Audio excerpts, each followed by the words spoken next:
తాకట్లో ఉన్న బంగారాన్ని విడిపించి ఆ రోజున మార్కెట్ ధర కట్టి మిగిలిన డబ్బును మీకు అందిస్తుంది కొమ్మూరి గోల్డ్.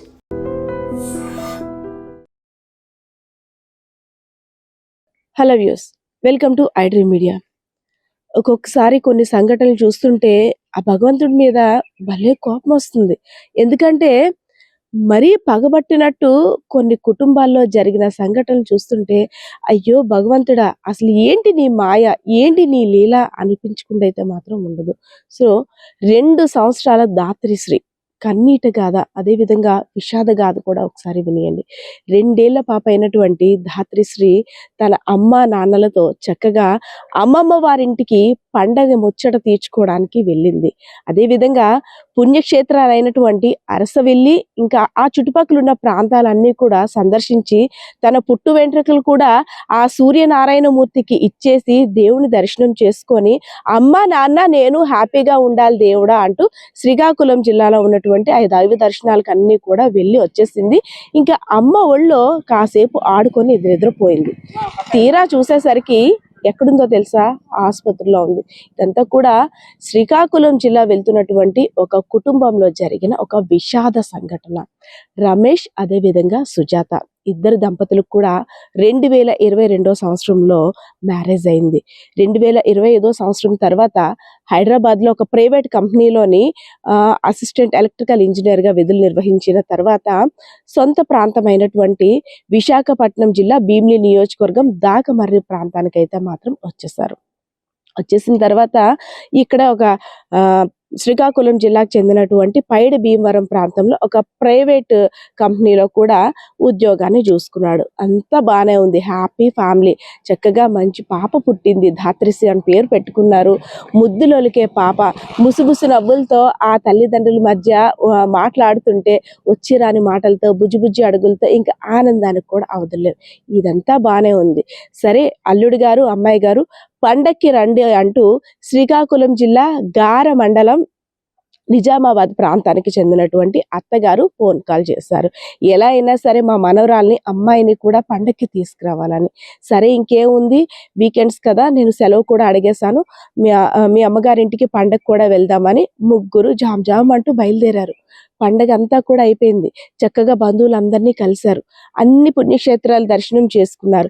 తిరిగి పయనమయ్యారు. అందరికీ కూడా చెప్పేశారు, వెళ్ళొస్తాం, మళ్ళీ ఇంకో పండుగలో కలుద్దాం, అప్పుడు మళ్ళీ మా ధాత్రిశ్రీ ఇంకా మంచి మంచి మాటలతోటి మీకు మంచి మంచి కథలు చెప్తుందని ఎవరైతే సుజాత ఉన్నారో అందరికీ చెప్పింది.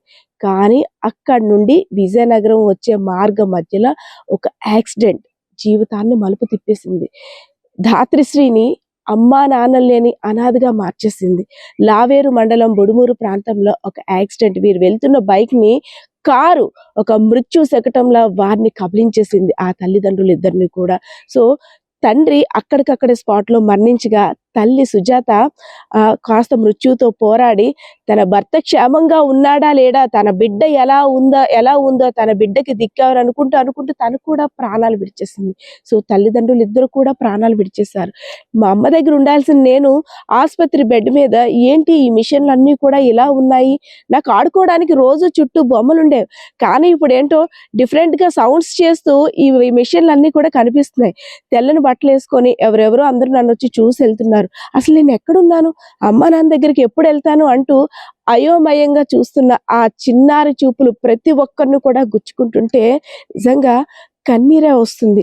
అంటే ఇంకా చిన్నారి బాధ ఎవరూ తీర్చలేను, తను కూడా మృత్యువుతో పోరాడుతుంది. దేవుడా నాకు కాస్త ఆయుష్ నివ్వు, లేదంటే మా అమ్మ మా నాన్నని కలిసేందుకు నాకు కాస్త ఒక సోర్స్ నివ్వు, ఒక మార్గాన్ని చూపించండి తన మూగ మనసు ద్వారా అయితే మాత్రం దేవుణ్ణి వేడుకుంటున్న పరిస్థితి చూస్తుంటే నిజంగా కళ్ళమ్మట నీరు వస్తున్నాయి. సో ఎవరైతే రమేష్ అదేవిధంగా సుజాత మరణ వార్త విన్న తర్వాత ఇటు విజయనగరం జిల్లా నుండి ఇటు విశాఖపట్నం జిల్లా నుండి అదేవిధంగా అటు శ్రీకాకుళం జిల్లా నుండి అటువైపు బంధువులు ఇటువైపు బంధువులు అందరూ కూడా ఆసుపత్రి వద్దకు చేరుకొని వారి యొక్క రోదనలు ఆకాశాన్ని అంటేలా అయితే మాత్రం రోధిస్తున్న పరిస్థితి కనిపిస్తూ ఉంది. అదేవిధంగా ఈ చిన్న బిడ్డకి దిక్కెవరు, అందులోనే ఆడపిల్ల. మేమెలా పెంచాలి? మేమెలా సాకాలి? మా అమ్మ, మా నాన్న ఏమయ్యారంటే పెద్దయ్యాక మేమేం చెప్పాలి? అంతేకాకుండా తన ప్రాణాపాయ స్థితి నుండి గట్టెక్కించేదెవరు? ఇప్పుడు మరణించిన తల్లిదండ్రులా? లేదంటే ఆ భగవంతుడిదా? ఈ భారం మోసేది ఎవరంటూ కూడా నెత్తిన బాదుకుంటున్న పరిస్థితి అయితే మాత్రం బంధువుల్లో కనిపిస్తుంది. సో ఏదైతేనేం ఒక రోడ్డు ప్రమాదం ఒక చిన్నారికి తల్లిదండ్రులు లేకుండా చేసింది. బయటికి ఎలా వెళ్తామో తెలీదు, క్షేమంగా తిరిగి వస్తామో కూడా తెలీదు. అయోమయ పరిస్థితిలో ఉన్నాం. ఎందుకంటే వరుసగా జరుగుతున్న రోడ్డు ప్రమాదాలు ఇంత దారుణంగా ఉన్నాయి. సో ఇలాంటి చిన్నారి కష్టం, అదేవిధంగా ఇలాంటి ఎవరైతే రమేష్, సుజాత మృతి చెందారో ఇలాంటి కష్టం ఏ కుటుంబంలో కూడా రాకూడదు అనేసి అయితే మాత్రం దేవుణ్ణి ప్రార్థించుకుందాం. కెమెరా పర్సన్ బాలకిషోర్తో పద్మ, ఐ డ్రీమ్ మీడియా.